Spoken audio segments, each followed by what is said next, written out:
नमस्कार और यहाँ आने के लिए बहुत बहुत धन्यवाद। आप सभी को नवरात्रि की बहुत शुभकामनाएं। मित्रों, आज मैं आप सभी के समक्ष एक बहुत ही गंभीर विषय यहाँ पर साझा करने के लिए बैठी हूँ। आप सब जानते हैं कि कल दिल्ली फाइनेंस डिपार्टमेंट की एक रिपोर्ट आई है, जिसको मीडिया के बंधुओं के माध्यम से हम सबसे अवगत कराया गया है। इस मीडिया की रिपोर्ट, इस दिल्ली फाइनेंस डिपार्टमेंट की रिपोर्ट से ये स्पष्ट हो गया है कि दिल्ली की अर्थव्यवस्था के विध्वंस के लिए पूरी तरह जिम्मेदार हैं माननीय अरविंद केजरीवाल जी, आम आदमी पार्टी की सरकार और माननीय मुख्यमंत्री आतिशी जी, जो दिल्ली की वित्त मंत्री भी हैं। अचंभे की बात है, 31 साल में पहली बार दिल्ली का जो बजट है वो डेफिसिट में है, यानी घाटे में है, और छोटे मोटे नहीं, 7,000 करोड़ रुपए का डेफिसिट है। इसका क्या अर्थ हुआ? इसका अर्थ यह हुआ, पहली बात, कि दिल्ली में जो एक्सपेंडिचर है यानी खर्चा, वो दिल्ली की इनकम या दिल्ली की आय से कहीं कहीं ज्यादा है। इसका एक और बहुत ही संगीन पहलू है कि ये डेफिसिट जानबूझ के हुआ है।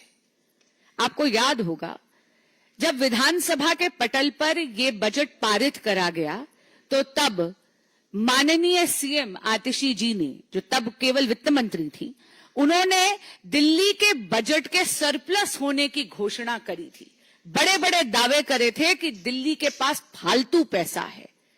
लेकिन आप ये देखिए कि इसेंशियल इंफ्रास्ट्रक्चर प्रोजेक्ट्स, जैसे कि दिल्ली में अस्पतालों की मरम्मत, नया कोर्ट कॉम्प्लेक्स बनाना, सैलरीज देना कर्मचारियों को, कर्मचारियों की पेंशन और इस प्रकार के ऐसे कई बड़े खर्चे, इनका बजट में प्रावधान ही नहीं करा। They did not make provisions for over 7,000 crore rupees in the budget of Delhi. ये जानबूझ के करा गया क्योंकि दिल्ली सरकार ये झूठ फैलाना चाहती थी, जनता को भ्रमित करना चाहती थी कि दिल्ली के पास सरप्लस पैसा है।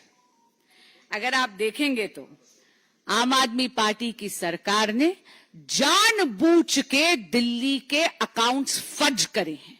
इसलिए आज हम इस अकाउंट फजिंग की और दिल्ली के बजट की सीएजी से ऑडिट और जांच मांगते हैं, और जांच के बाद कड़ी से कड़ी कार्रवाई हो, इसकी मांग रखते हैं। आपके समक्ष कुछ उदाहरण रखना चाहूंगी।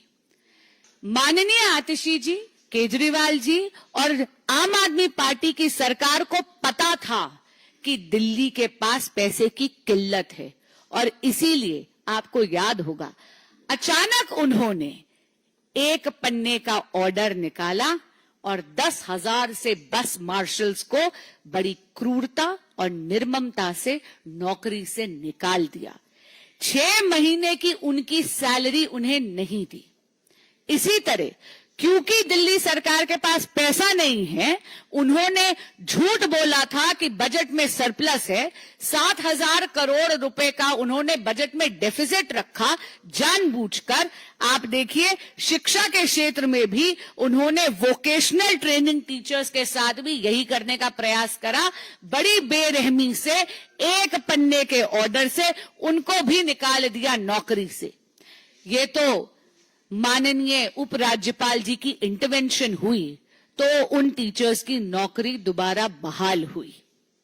इसी के साथ आपको याद होगा, honourable supreme court of India ने जब आरआरटीएस के प्रोजेक्ट का केस चल रहा था तो अल्टीमेटम दिया उन्होंने केजरीवाल सरकार को कि आप इसेंशियल सर्विसेज या जो इसेंशियल इंफ्रास्ट्रक्चर्स हैं उसके लिए आम आदमी पार्टी की सरकार पैसा नहीं दे रही, और देगी भी कहां, क्योंकि आम आदमी पार्टी की सरकार ने दिल्ली के बजट में प्रावधान ही नहीं रखा, जैसा इस रिपोर्ट से स्पष्ट हो रहा है। सुप्रीम कोर्ट को यह अल्टीमेटम देना पड़ा, आम आदमी पार्टी की सरकार को लताड़ना पड़ा कि हम आपका एडवर्टाइजमेंट बजट जो है उसको हम जब्त कर लेंगे, आपके प्रचार का पैसा जब्त करेंगे, क्योंकि आप दिल्ली के लिए इसेंशियल इंफ्रास्ट्रक्चर के लिए पैसा नहीं दे रहे। अब हाल ही में जब मॉनसून आया था तो आप सबको याद है दिल्ली की क्या बदहाली हुई थी। जरा सी बारिश में पूरी की पूरी दिल्ली डूब गई थी। राजेंद्र नगर में तो 3 IAS एस्पिरेंट्स की जल भराव के कारण मौत भी हुई। और यह जल भराव क्यों हुआ था? क्योंकि नालों की डिसिल्टिंग नहीं करी गई थी। स्थानीय लोग बार बार आम आदमी पार्टी के विधायक से गुहार लगाते रहे कि डिसिल्टिंग करवा दीजिए, नाले की सफाई करवा दीजिए, लेकिन आम आदमी पार्टी के विधायकों के कानों पर जूं तक नहीं रेंगी। कल की ये जो दिल्ली फाइनेंस डिपार्टमेंट की रिपोर्ट है, इसमें यह भी स्पष्ट हो गया कि नजफगढ़ ड्रेन की डिसिल्टिंग के पैसे को भी इस बजट में इंक्लूड नहीं करा गया था। अरे जब आपके संज्ञान में यही नहीं होगा कि आपको नालों की सफाई करवानी बहुत ज्यादा अनिवार्य है, आप उसके लिए बजट में प्रावधान ही नहीं करेंगे, तो स्वाभाविक सी बात है कि आप अपनी जिम्मेदारी भी नहीं निभाएंगे। ये दिल्ली जो डूब रही है, नालों की जो सफाई नहीं हो रही, ये इसलिए हो रही है क्योंकि आम आदमी पार्टी की सरकार सत्ता में इतनी मोह में मदमस्त है कि वो इनकी डिसिल्टिंग के प्रावधान भी नहीं कर रही बजट में। आम आदमी पार्टी की सरकार केवल प्रचार प्रसार और भ्रष्टाचार में लिप्त है। ये ऐसी बेपरवाह सरकार है जिसके लापरवाह मुखिया केवल सत्ता की फिक्र करते हैं, लेकिन दिल्ली वासियों की फिक्र नहीं करते। और इसीलिए 31 साल में पहली बार एक नई उपलब्धि केजरीवाल सरकार ने अपने खिलाफ दर्ज जरूर करवाई है कि पहली बार दिल्ली का बजट 7,000 करोड़ रुपए के डेफिसिट में है। धन्यवाद। जी,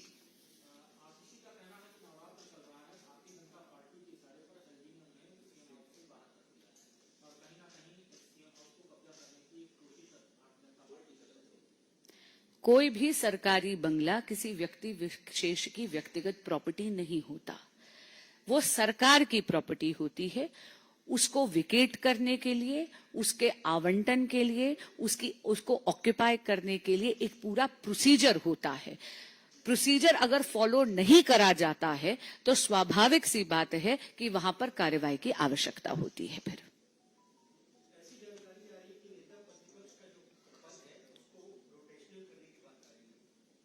जी बिल्कुल, ये मैंने भी सुना है कि ऐसी बात चल रही है कि नेता प्रतिपक्ष के पद को रोटेशनल करने की बात आ रही है, पर विनम्रता से कहूंगी कि यह विपक्ष का अंदरूनी मामला है।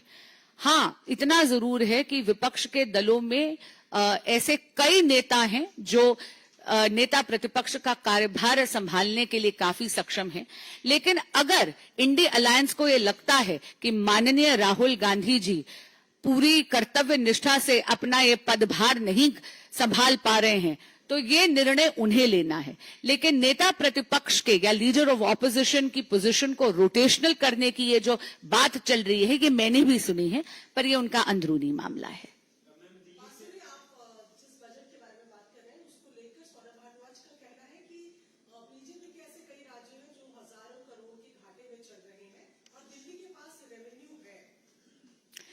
दिल्ली के पास कतई रेवेन्यू नहीं है, और मैं एक बात आपको यहाँ पे जरूर स्पष्ट करना चाहूंगी, ये जितने भी प्रोजेक्ट्स थे ये ऑनगोइंग प्रोजेक्ट्स थे। चाहे अस्पताल की मरम्मत की बात हो, चाहे कोर्ट कॉम्प्लेक्स बनाने की बात हो, चाहे सैलरीज देने की बात है, चाहे पेंशन देने की बात है, इनमें से कोई भी ऐसा खर्चा नहीं है जो नया खर्चा है, जो अचानक से अकस्मात इस सरकार पर गिरा है। इसका प्रावधान करना, इसके लिए प्रोविजंस बनाना बजट में, ये उनकी फिडुशरी ड्यूटी है, ये उनके अधिकार क्षेत्र में है, उनकी जिम्मेदारी है। और बहुत अजीब बात है कि माननीय आतिशी जी जो मुख्यमंत्री भी हैं और वित्त मंत्री भी हैं और स्वयं इतनी ज्यादा ज्ञानी हैं अर्थशास्त्र की, उन्होंने 60,000 करोड़ रुपए का डेफिसिट दिल्ली के बजट में 31 साल में पहली बार उन्होंने लाकर खड़ा कर दिया है। जी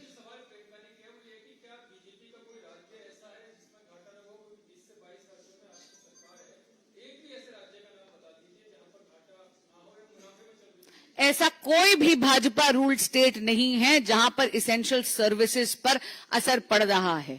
यहां पर रातों रात 10,000 मार्शल्स को नौकरी से इतनी निर्ममता से इसलिए हटा दिया गया क्योंकि दिल्ली सरकार ने उनकी सैलरी का प्रावधान ही नहीं करा। इसी तरह वोकेशनल टीचर्स को भी रातों रात एक पन्ने के ऑर्डर से नौकरी से बहुत क्रूरता से हटा दिया गया क्योंकि उनकी इन लोगों ने बजट में प्रावधान ही नहीं करा उनकी सैलरीज के लिए। आपके सवाल में एक बात और बताती हूं, दिल्ली की किसी भी कॉलोनी में जाकर देख लीजिए एमसीडी की क्या हालत हो रही है। ये जो कूड़े के पहाड़ आप देख रहे हैं सोसाइटीज के आगे, ये क्यों हो रहा है? वो इसलिए क्योंकि एमसीडी के पास पैसा नहीं है कर्मचारियों की तनख्वाह देने के लिए। इसके लिए पूरी तरह केजरीवाल सरकार है जिन्होंने 60,000 करोड़ का बजट डेफिसिट लाए हैं वो दिल्ली में 31 साल के बाद, और उन्होंने कर्मचारियों के सैलरीज का प्रावधान नहीं करा। जी 2022 में जो हुगली में राइट हुए उनको उनके जो आरोपी हैं उनके केस विड्रॉ कर लिए हैं कर्नाटक की गवर्नमेंट ने।